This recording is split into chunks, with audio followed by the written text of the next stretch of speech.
All right, we're going to go ahead and get started. If more people come on, great. My name is Heather Jeswa. I'm a volunteer with Pittcon. I'll be the networking chair in Pittcon 2023. And for those of you who know Pittcon, you know we like to be on the cutting edge of attendee experiences. And when we designed and executed virtual Pittcon, it came to our attention that people could really benefit from having a practical and interactive experience to learn tangible things that they can take back and employ in their labs right away. So out of that thought came learning labs, and we're going to have learning labs going on at Pittcon 2022 in Atlanta as sister programming to our demo zones. So if you are an exhibitor on here and would like to do a learning lab, a couple slots left that you can register for on the website. And if you're an attendee, make sure you go visit the learning labs at Pittcon 2022, because though these virtual ones are great, the in-person ones are even better. And I want to remind everyone that these are meant to be practical and interactive. So the more interaction there is, the better experience it is for everybody. We encourage you to ask questions. You can unmute yourself and ask questions when you feel the need to, or you can put them in the chat to everybody. And if you're not comfortable with that, you can direct chat me, Heather Jeswa, and I will read those questions as we go. So with that, I will stop and turn everything over to Dr. Jana. Hello, my name is Jana Hepner, and I'm an application scientist with Restec Corporation. And today I would like to share with you few methods how to speed up your GCMS analysis with the emphasis on a low pressure GC. So the first question is, why do we even need to do this? We obviously, if you work in an analytical lab, the throughput is very important. So reducing analysis time leads to faster results and more samples we can run. We also need new techniques to have a higher sensitivity. We always want to run as many analytes in one run as we can, and we need those techniques to be robust. And they also should be optimal for almost any system. The challenges we face is that when we analyze large samples, that there is so many compounds. For example, in a pesticide analysis, it's not uncommon to have 200 plus samples, analytes. There are also many times matrix interferences that we have to deal with. And many times we want to match the speed that the LC-MS analysis has. So we can do side-by-side analysis both on GC and LC. So with that, I have a first question for you, which is about what kind of solutions have you already tried in your lab? Have you tried the narrower ID columns, hydrogen gas, column backflush, or any sort of instrument modification?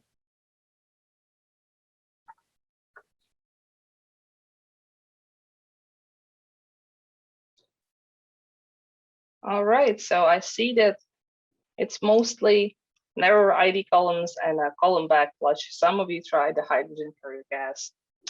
Well, let's go over those options. So here are a few common ways that people use to reduce the analysis times, or they are available. First one with the hydrogen, which is very popular in non-MS GC analysis. The other one is a backflush. And the third very common one is using a shorter and narrow columns. These methods usually have a same or similar resolution as the regular conventional analysis. There are other options though. We can use the same column with a higher flow, or shorter column with the same diameter, or shorter column with a wider diameter. Those lead to sometimes the higher time savings. However, here we are trading in the resolution for speed. So let's go over them.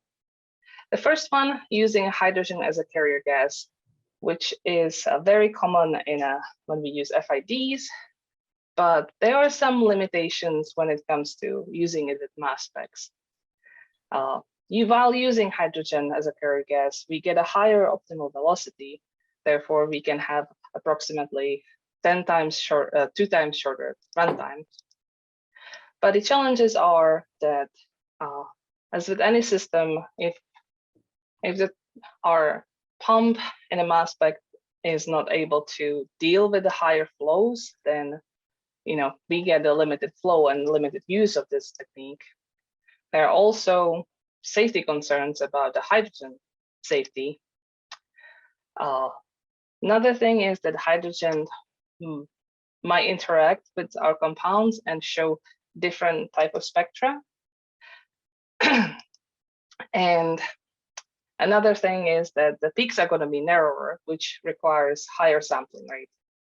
And last but not least, when we move to hydrogen, it does require several days to stabilize.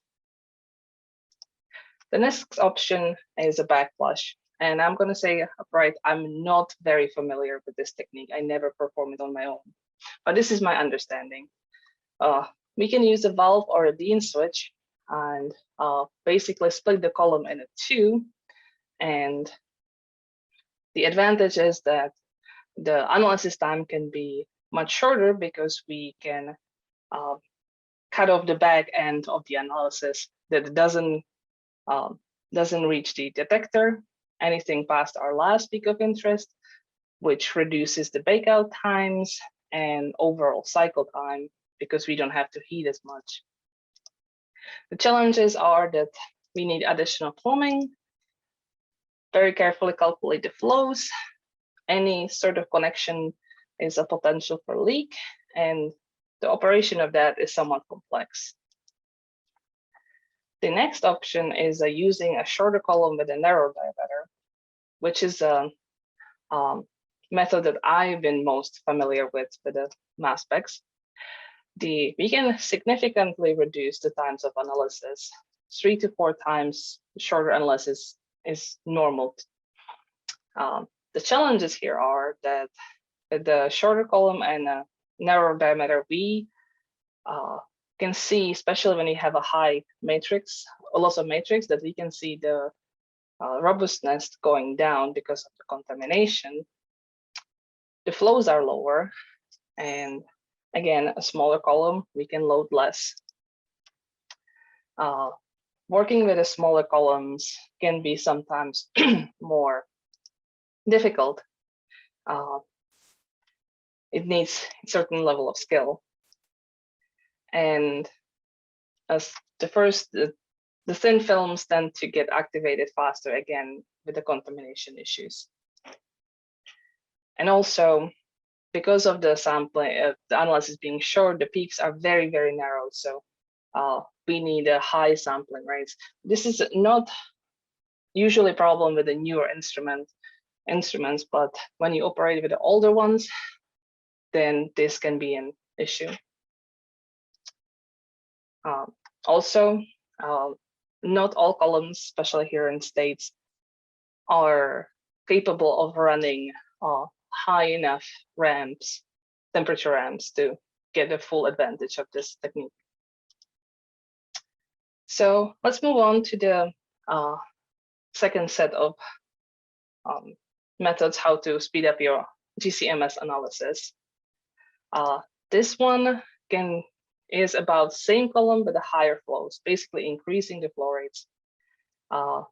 It can be about 2 to 3 times shorter analysis. However, we are trading here resolution for speed.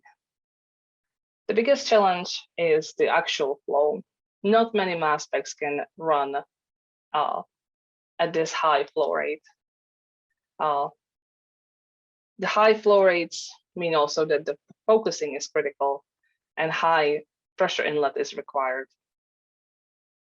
As with the other techniques, this results in a more narrow peaks, which requires high sample rate detection system. And it also requires somewhat fast programming option, but not as critical as in the other methods. We can also use a shorter column with the same ID. Here we are running into different sort of issues, but on its own, the analysis can be up to 5 times shorter. The biggest challenge is a very, very low inlet pressure. That could be difficult for the instrument to achieve. Higher flows are not possible, and split might not be possible. Again, it needs a high sampling rate detection, and we obviously can't really trim the column. And as if with the other ones, other methods with the shorter columns, it requires high temperature programming options. So let's talk about this last option, which is using the shorter column with a wider diameter. The analysis on its own can be also 3 to 4 times shorter. However, to use such a wide column, we need to have a lot of pressure at the beginning, and it's very difficult to keep that pressure at the injector. The solution for that is to run the system under reduced pressure, basically utilize a restrictor, either guard column, or there's some other ways to restrict the flow, which separates the analytical column from the injector. This technique is called low pressure gas chromatography, or LPGC. You can also sometimes see it referred to as a vacuum gas chromatography. Excuse me, Gianna. Yeah. We've gotten a question. If H2 shows bias, then why is it being used? It's being used, I believe it's one of the main reasons is the helium shortages. That's my impression. There are ways to get around it with software about the spectral biases.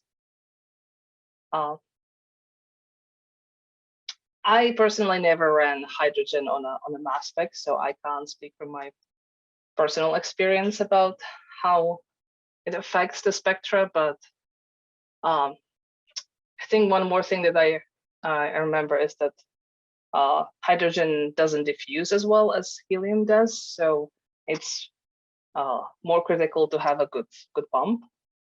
But I believe that the affordability and availability of hydrogen is the biggest selling point. Does that answer the question? Feel free to unmute yourself if you wanted to ask any more to that question, or if anybody else, but I don't have any more comment to that question. All right. I'm going to continue then. In fact, she says thank you. Oh, good. So feel free to reach out after the webinar. I can answer more questions too. So the main advantages of the LPGC system is that it is a fast analysis. It increases the sensitivity, it improves the capacity of the column, and it leads to short analysis times. The another advantage is that the peak width is enough for any type of mass spec. Even ion trap can do this. Also, because we are running with a higher flows, the elution temperature lowers. And because of the lower elution temperature, there is a lower bleed than we would normally expect from a column with such a thick film. And another advantage is that we can use any sort of injection technique, including the high volume injections. All right. I think everybody already answered these questions. So most of you would like to see between 20 and 60% of a reduction time, which is very, very possible with LPGC, depending on how your analysis looks like right now. Okay. So let's back up a little bit and talk about how the LPGC even came to be. So the concept of the running of GC under low pressure, it's dates back to 60s. At first, the biggest problem was to apply the vacuum. The first applications did not work with the MS system. That the first application published on for mass spec was in late 80s. But the situation has changed since 2000, where Zoo published the first patent and publication with use of the restrictor, with the guard column and restrictor and analytical column. You'll see the schematics in a minute. And ever since then, it has not gotten as much attention as I believe it should, but especially Steve Lahote and Yelena Sapochnikova from USDA has been using and promoting this technology for years. So how does it look like in reality? Here is a simple schematics. The thing that makes it work is this restrictor here. We have a short guard column with a narrow diameter, which is connected with a dead volume, zero dead volume connector to analytical column, which is 15 meters wide bore with a very thick film. And as addition, we have at the tail end of it, we have an integrated transfer line, which helps with the column conditioning and just add a transfer line, and we don't really need the film to be there, and it lowers the bleed. So I guess you might have a question, why would we even use such a wide bore column? And that's because here the squares are for the 0.53 columns, the rhombuses are for the 0.32, and circles are 0.25 column IDs. This is how much we can operate under vacuum under this setting. And you see that with the 0.53 millimeter column, we can have as long column as we want, and it's always going to be under vacuum. For 0.32 millimeter ID column, which is also possible, we have to keep it under 12 meters, depending, because at the higher temperatures, the pressure in the column would increase.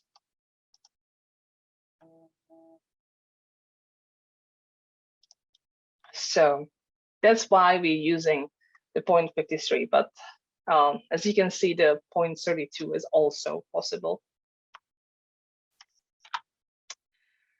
And what makes it work is the fact that under the near vacuum, the optimum linear velocity shifts, and it shifts significantly by factor 8 or more. We don't tend to run this application under such a flows to get to the full linear velocity. However, it is possible if your turbo pump can or if your MS pump can handle it.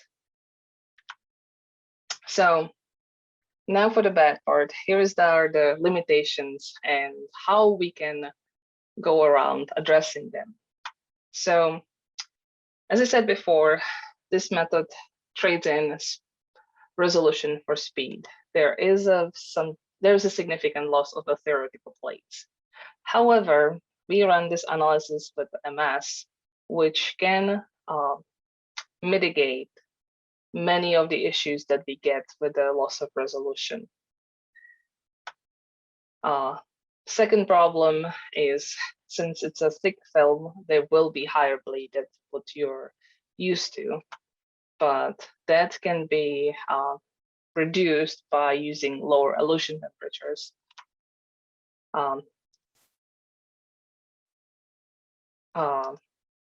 There is quite a potential for leaks, especially when you make the connection on your own. But if, there are options that you can buy a pre-connected, leak-tested column set, or being, take a practice and really get good with connecting using the siltite microunion, which is the one that in our lab we have the best results with. And I will have a video later on showing how to make that sort of connection.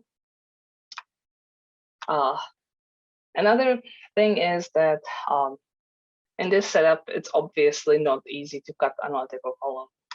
However, with having the initial restrictor at 5 meters, you will not need to cut the column as often, and usually you can get by just by cutting the guard column. Obviously, we need a vacuum, so we need an MS instrument. And to get the best out of this, it's preferable to have a rapid oven heating for the performance.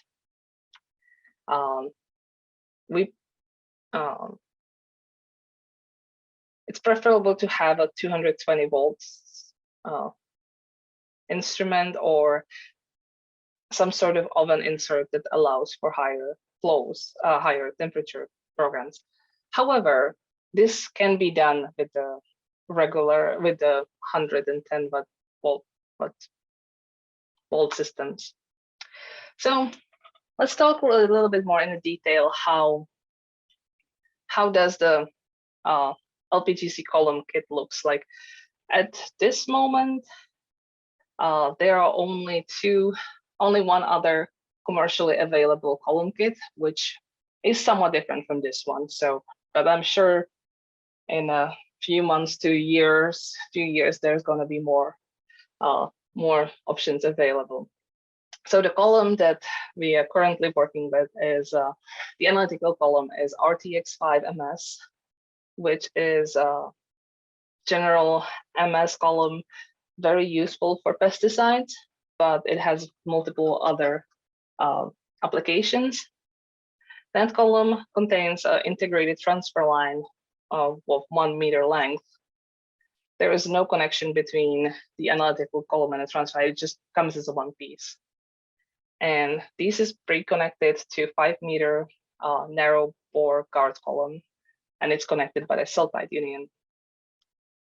I'm going to say that the only extra consumable that you might not have if you wanted to use this technique in your lab is a wider ferrule for the MS transfer line. So the restrictor is a standard HydroGuard deactivated guard column. It helps with the focusing in injection mode. It acts as a guard column, so we can cut off short sections without losing a vacuum.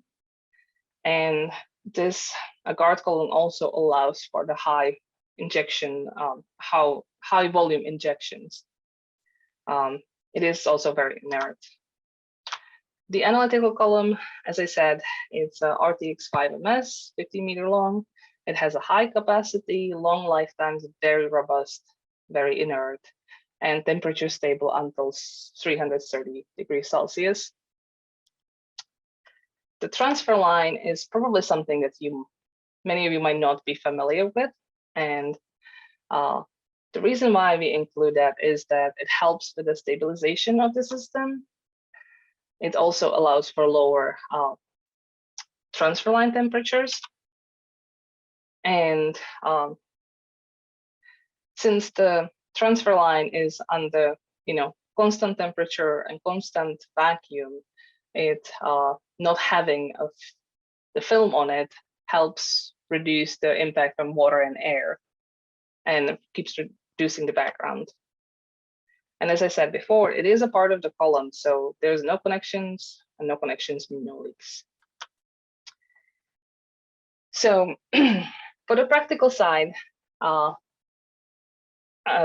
of you probably work with the guard columns, and you know that if you have a guard column, then you need to set up both guard column and your analytical column in your flow, in your software to get the correct flows. This LPGC works differently. The restriction part is the only part that has a pressure. So only the restriction, the guard column parameters need to be inserted into the system to get the correct flows. The flows are typical flows we see from our customers or in papers are between 1 to 3 milliliters per minute. However, you can go as high as your system allows with getting good resolution.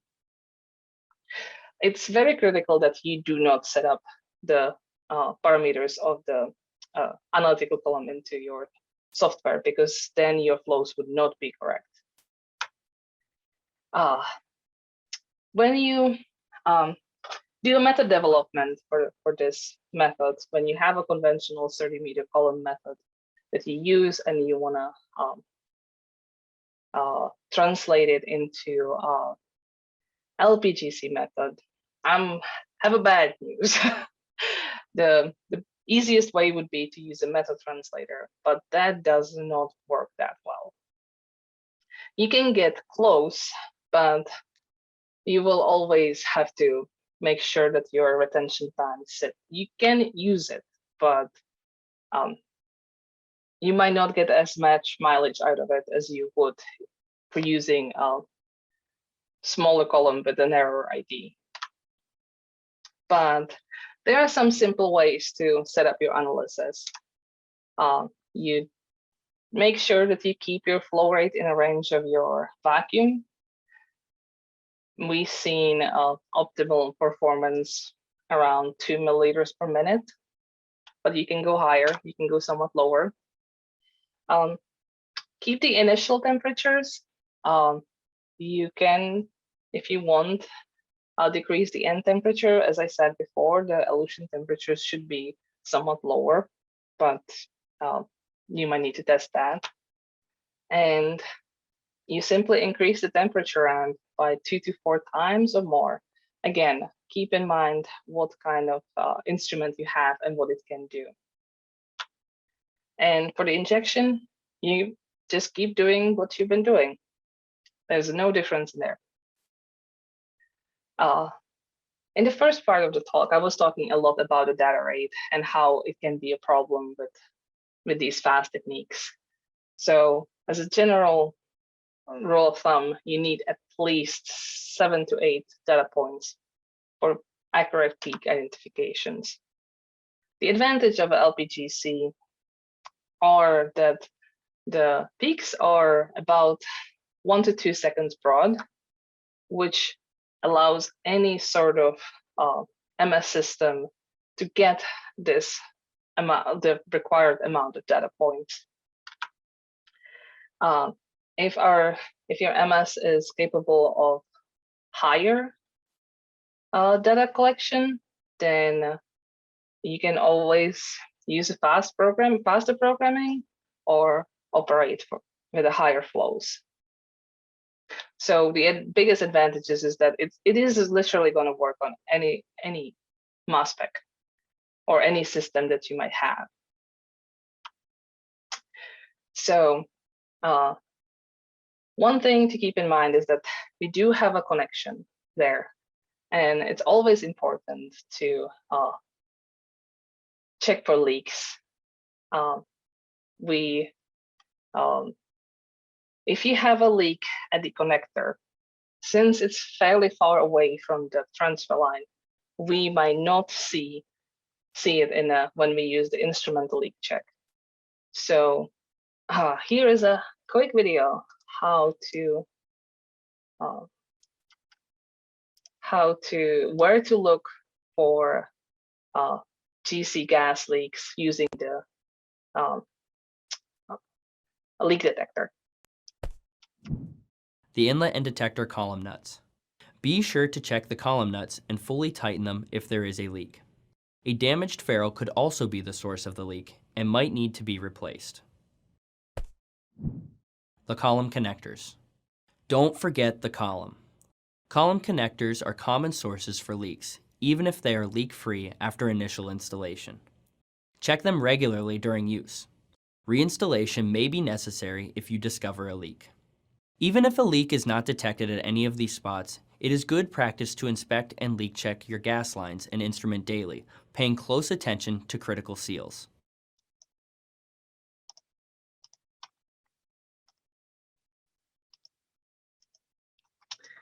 The second,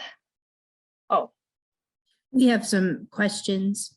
so did you see the video or not? Yep, the video came through. Is the Oh, guard column a must for LC and GC? for this type of analysis, yes. In a regular, I would say for GC, it's not required. But if you have lots of matrix, then you will be trimming the column a lot. So it's recommended to use a guard column, but it's not necessary. And then what's the maximum lifetime on the column considering the number of injections? And maybe it might be easier to give a range.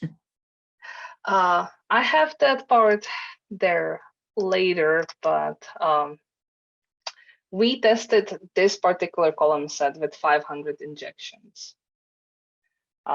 We do have customers, like we don't run high throughput. We don't have a high throughput lab here in our application lab. So we heard anything from using a same column set for months and months to changing it once a month. It really depends. If you couldn't see the video, I can share a link in the chat maybe after I stop sharing. So if have any more questions, I'll continue with the maintenance. Continue, please. So another critical part is the cutting the restriction column. Since the restriction acts as a guard column, it can be cut, and it's usually the first place that gets contaminated. The one thing to keep in mind is that the restriction length, the restrictor defines the flow or pressure drop. So when the restriction is shortened, the flow will increase. Approximately, if you are running at 2 milliliters per minute, cutting off 20 centimeters will increase the flow to 2.08 milliliters per minute. To keep the same flow, it is best to adjust the column length in the GC setup. Alternatively, you can connect the same length of a new guard column with like a Pesticide connection, since the leaks are less likely to happen on that part of the column. But I personally believe that it's easier to just adjust the length in a GC setup. So how much can we cut here? Obviously, we need the guard column to be able to have the positive pressure on the front. And when we start with the 5-meter column, we have no issues with the pressure. When we use a flow of 2 milliliters per minute, we do need to have at least 2 meters of the guard column. If we were using lower flows, we can cut down a little more. Higher flows, a little less. Just keep that in mind that, when you cut down the column, that's what governs what kind of flow we have in a system and what the instrument capabilities are.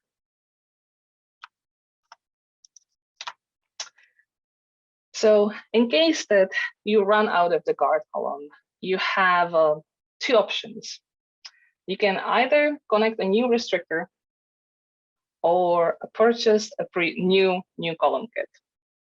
If you choose to get a new restrictor, you will have to make a new siltide connection, siltide microunion connection. And here I have another video. Hopefully this will work for everybody too. Again, about how to go around making these microunion connections.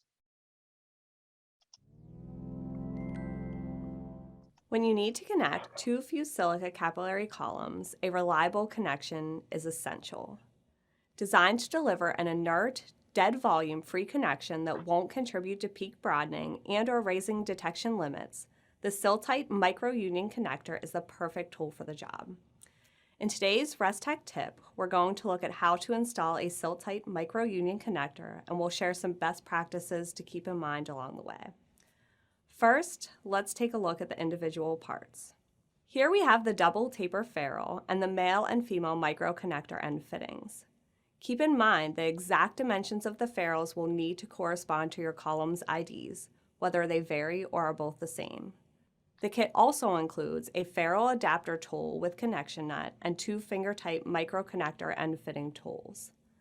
The first step is to prepare the tools by screwing the connection nut onto the nut adapter tool and position the double taper ferrule into the connection nut. Now let's focus on the columns. If you are connecting columns with different IDs, always begin with the column with the larger ID. Since the larger ID column will not fit into the smaller ferrule opening, installing the larger column first ensures the correct end of the ferrule will be used for both columns. Start by sliding the male microconnector onto the column you wish to connect. Prepare the column by cutting a small part of it with the smooth side of a scoring wafer. A clean square cut is essential to minimize dead volume. Insert the column into the double taper ferrule and then screw the male microconnector end fitting into the connection nut. Make sure the column is seated inside the ferrule before finger tightening the end fitting.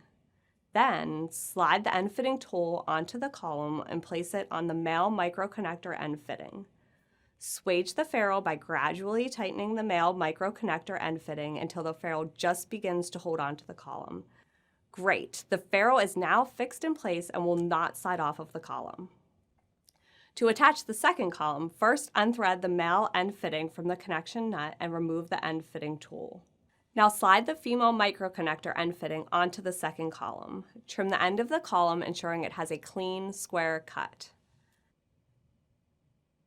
Next, insert the column into the ferrule and screw the female microconnector end fitting into position. Make sure the column is seated inside the ferrule while gently tightening the connector. Slide both of the fitting tools over the column and place them on the end fittings. Swage the ferrule by gradually tightening the female microconnector end fitting until the ferrule just begins to hold onto the column.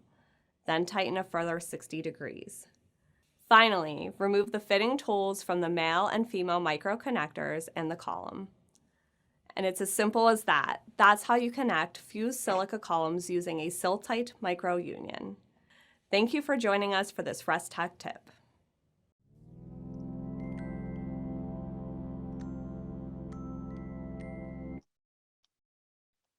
So as you see, it has a multiple step, but it can be done. We have another question. You said Okay. to reset the column length after you trim in your GC software. So Yes. the initial length in the GC set will be the column length plus the restrictor length?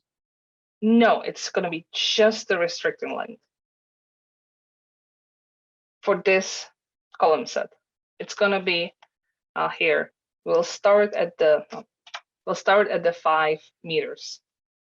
That's going to be the initial setting, and then as we cut it down, we will decrease that.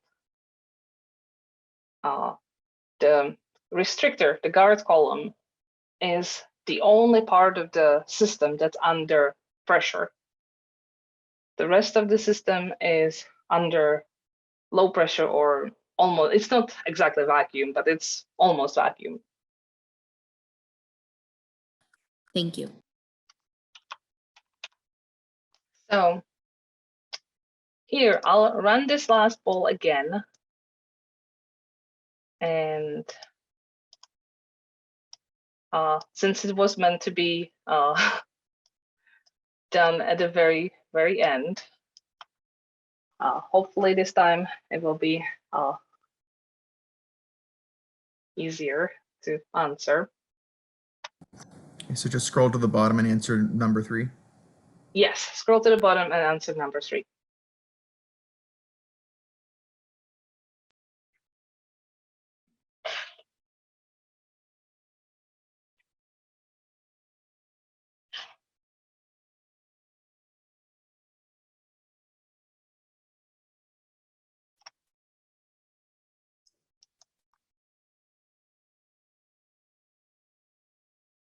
All right. Here, I think majority isn't sure if it's going to work for your samples. Let me show you now some examples. These examples are focused on a pesticide analysis. So let's start with the first one. This is just a simple pure comparison between a conventional method and the LPGC. As you can see, this is a set of approximately 60 compounds. I believe it was mostly organochlorine pesticides, but you can see that the last peak, which is deltametrin in this case, elutes about 26 minutes at our optimized conventional method. And here at the LPGC, it elutes at 8 minutes. Another example is running 203 pesticide mix in strawberries using the LPGC mix. It's the same method as we were showing before, which the oven method itself starts at 80 degrees Celsius, held by 1 minute, with a ramp of 35 degrees per minute to 320 and held for 5 minutes there. This is about as much as high of a temperature rate that you can usually go with the 110 volts instrument. Here we point out few different problematic pairs that you might see in your samples. Some of them, in an example of A, C, and D, E, we can separate using a different ions. In the case of the DDD and DDT and the permethrins, there isn't really much else you can do. However, in my experience and experience of others, the DDD and DDT valley is big enough so the software can recognize those peaks. And I never had issues with the instrument. If the processing software is set right, it will be able to make the distinction. Another part here, if you look at the cypertrins and cypermethrins, this method is not able to distinguish between or separate the individual isomers. So I believe that this method is a very good screening method, but the limitation does lie in the lack of resolution, especially for the isobaric compounds.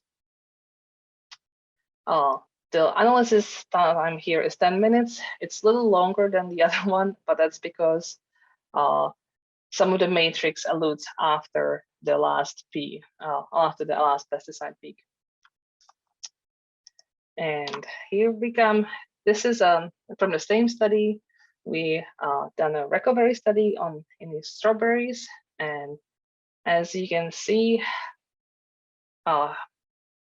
most of the pesticides, like 98% of the pesticides, eluted in the target recovery zone of 120 to 70% recovery. To make sure that this column lasts, we run a robustness test or lifetime test using a spinach extract. the spinach extract was spiked with our Kitcher's performance mix, but here I'm going to focus mainly on the cis and trans permethrins to see how the resolution of those is changing with the time. So on the top of the screen, you can see the cis and permethrins. The resolution is about 1. That's at the first injection. And this is after 500 injections of the spinach extract, where the resolution dropped slightly. And if we look at the resolution, we run it in a triplicate, and as you can see, there isn't really a significant difference between the individual injections. We were watching it every 100 injections. So to conclude, it is a great tool for LPGC is a great tool for fast and robust analysis, and we can usually get at least 3 times faster analysis using this method. There is no need to change any instrumentation. Only difference is the ferrule. It's easy to install. It works.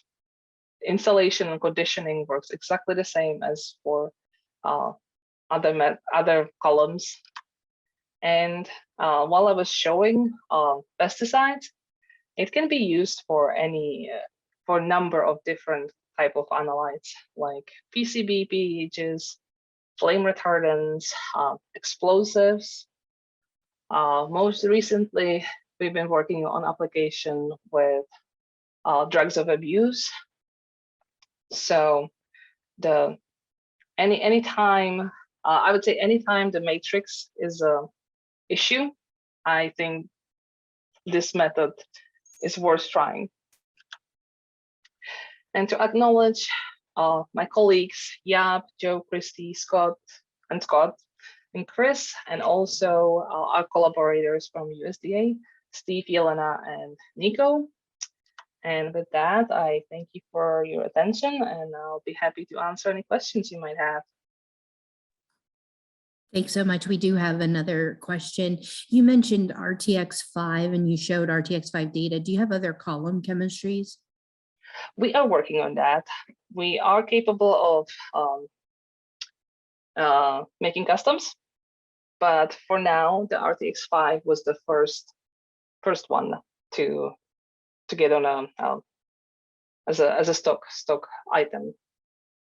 We would recommend at this point, unless you need completely different chemistry, to start with that one. But we are definitely working. I believe that we will have some mid-polarity columns coming out sometime soon, and also probably a VAX column coming out. But I don't have any data for that yet. Great, thanks. And for the robustness test you did you inject from the same vial or different vials? So for the robustness test, I did inject from different vials. I was injecting to minimize the contribution from the liner and injector. I was injecting in a high split for the 100 and 200 and the initial injections, and those were all new. I was the replicates were from the same vial though, so I had it. That makes sense. I had it set that I had a spinach extract that was injected on a splitless, and every 100 I would have a new vial with the performance mix in a spinach extract that was injected with split. I did that so to make sure that there's no degradation of the pesticides in between too, because that can happen as well. Except for the spinach in the cleanup step, how much GCV did you add? How much of what? Oh, GCB that says the question. I'm sorry.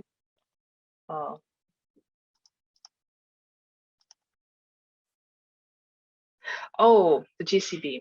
I think it was 50 milligrams cleanup. but it was all done from the same extract. The extract was what was spiked. So the spinach sample was the same every time. That was the same sample. Thanks. Another question, can you use backflush with the LPGC if you wanted to? That's a complicated question. Short answer is yes, but it would not work the same way as the regular backflush that people use right now works. We are planning to put out a material about that soon, but yes, you would need a valve, but the backflush would have to happen before the restricted column, so you would have to have another connection there, if that makes sense. Yes. So, yeah. Do you see the question in the chat? What kind of liner can you suggest for districts? I run with the gooseneck single tapered liner with glass wool. We usually use a glass wool because that's helps with the matrix. Our collaborators also like to use the low pressure drop liners. I have not seen a difference, but different instruments obviously will have a different line selection. But regular splitless liners that you like to use, it shouldn't be different from the conventional analysis.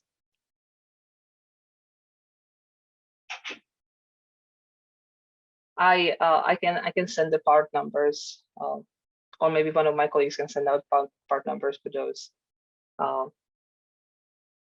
There should be we published a application note on this, and there should be a line of part number there too.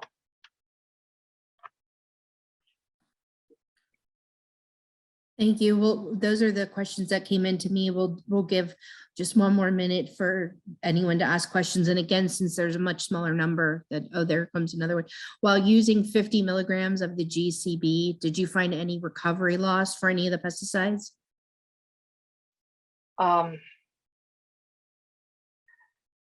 Yes, there is some.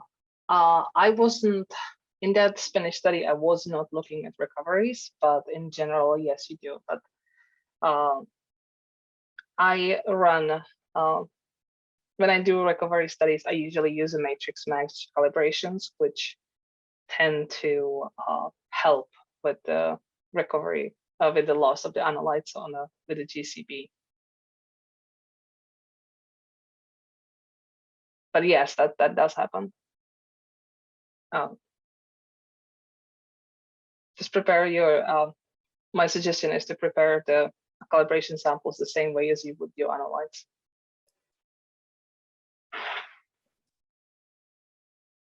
Okay, what I started to say was, since we have such a small number of the attendees who came relative to the list, you can unmute yourself if you want to ask questions. So there's another one. What are the best least detection limits achieved when using samples containing dirty matrices?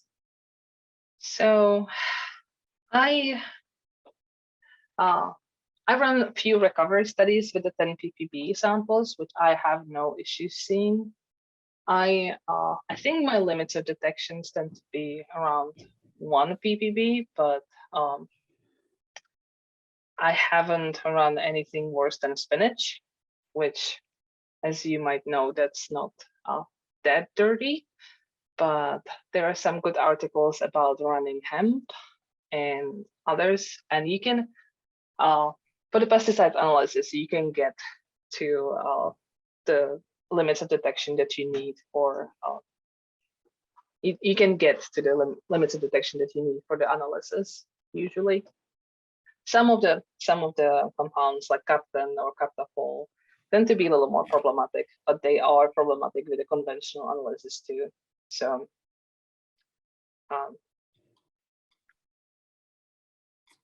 I can also, if you send me an email, I can send more information about the detection limits or any other question.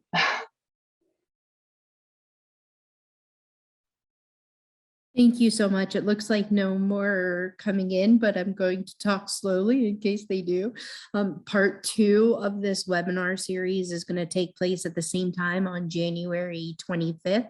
So make sure you register for that. And if you have ideas for other learning labs, both in person and virtual, we'd love to hear from our audience to know what's going to be useful for people. Again, practical and interactive. We want you to be able to use this stuff in the lab right away. So looks like we've got no more questions coming in. So thank you again, ResTech. We really appreciate you doing this talk for us, and we will see you in a couple of weeks. Thanks for having us. Bye-bye.